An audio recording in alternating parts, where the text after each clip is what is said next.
Breathing exercises don't work. I have heard this from many people throughout my career.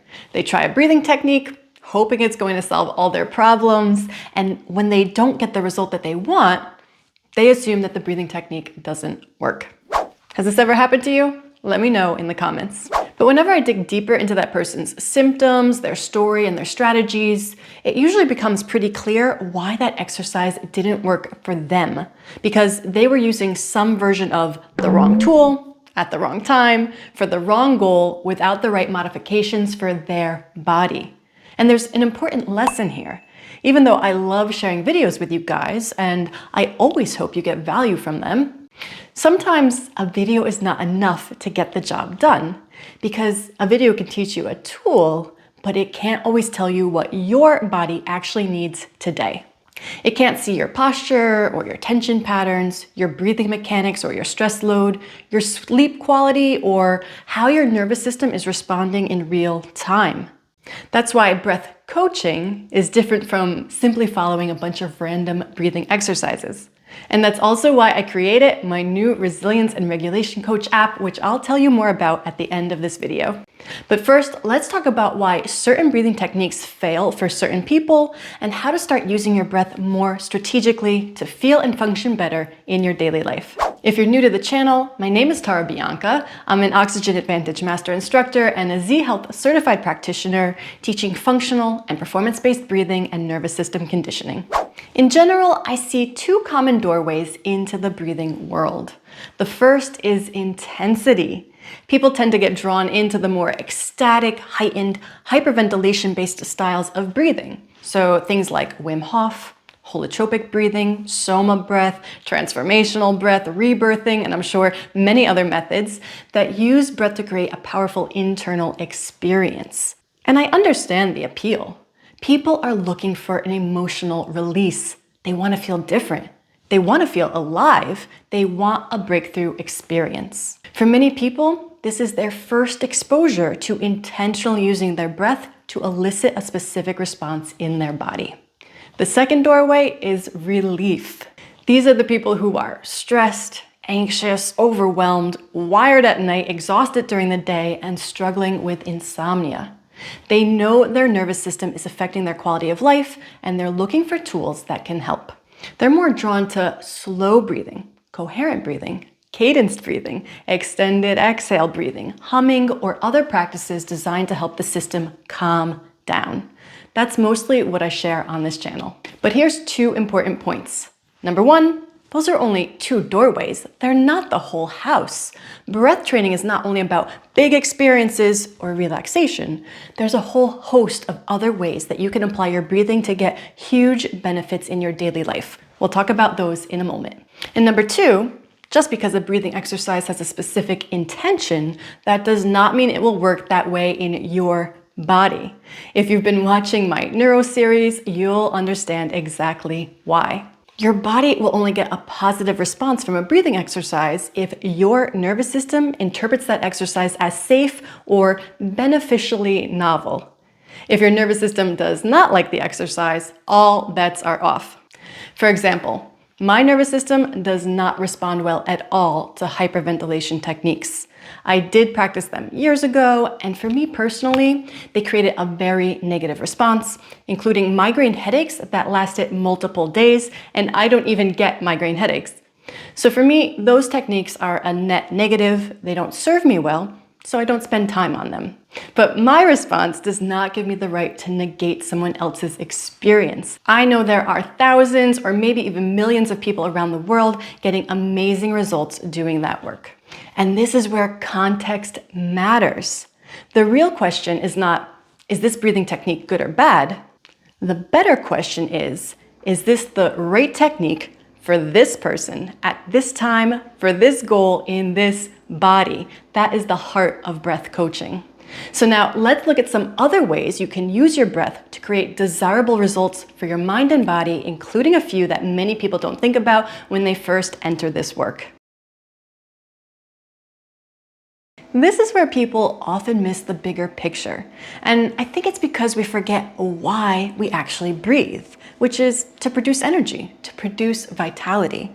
Sometimes when I'm teaching, I like to use the word respiration instead of breathing because the language we use is so important for shaping the neural networks that latch on to a particular concept.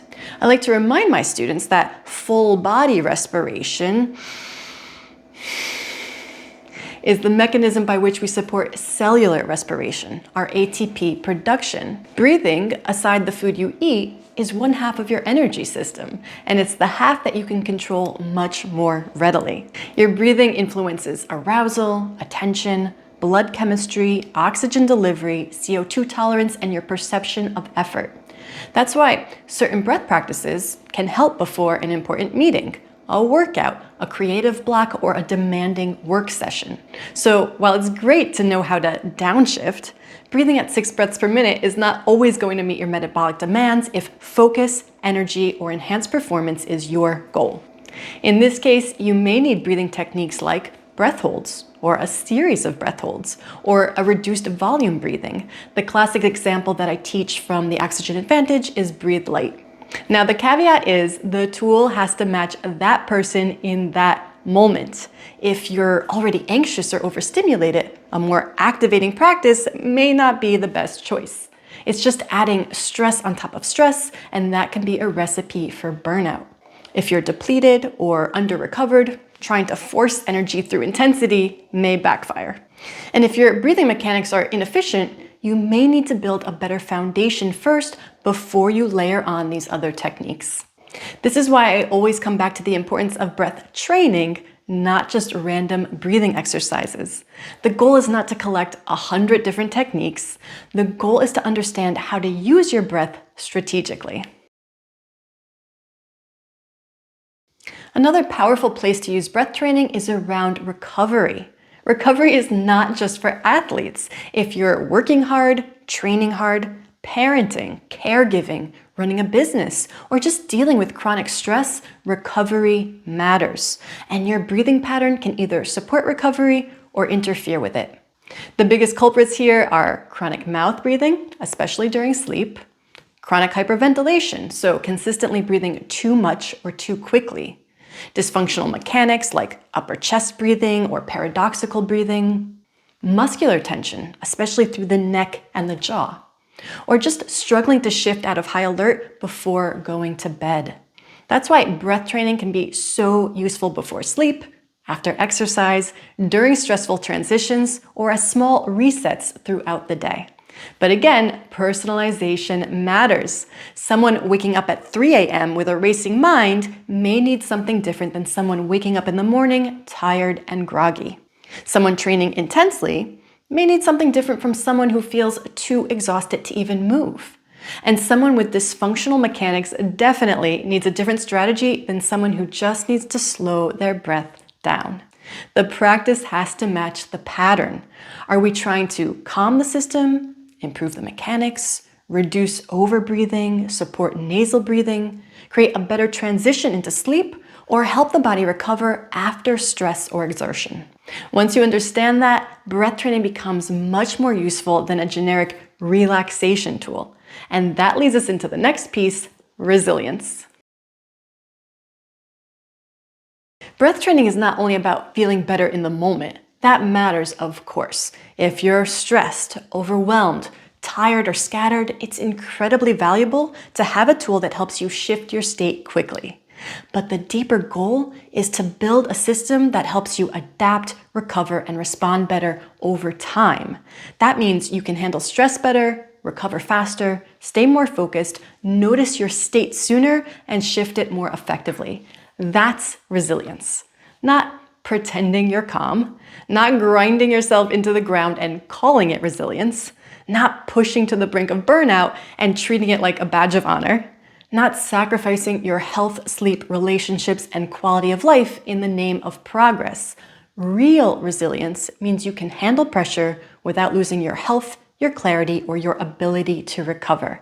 And that takes practice, not one random breathing exercise, not 50 saved videos with no clear plan, but consistent training that builds capacity over time. And that's where most people get stuck. Consistency is hard. when you don't know what to do. It's hard when your practice feels disconnected from your real life. And it's hard when you don't know whether your body needs something calming, energizing, restorative, or more foundational. That is exactly the gap I wanted to fill. I'm really excited to share that I've just launched my Resilience and Regulation Coach app. After years of sharing breath coaching and nervous system education here on YouTube, I wanted to create a more personalized way to help you apply this work in your actual life. Because the challenge is not always access to information. Sometimes the challenge is knowing what to do next, how to stay consistent, and how to choose the right practice based on your goals, your body, and what you're dealing with that day. That's what this app is designed to support. When you join, you'll answer questions about your goals, challenges, and daily needs. From there, the app creates a personalized plan to support your energy, sleep, recovery, stress resilience, and performance. It always knows your next best step, adapts based on your feedback, helps you stay accountable, and gives you practical tools you can use throughout your day. That means before a meeting, after a workout, during a stressful moment, when your energy dips, or even before bed.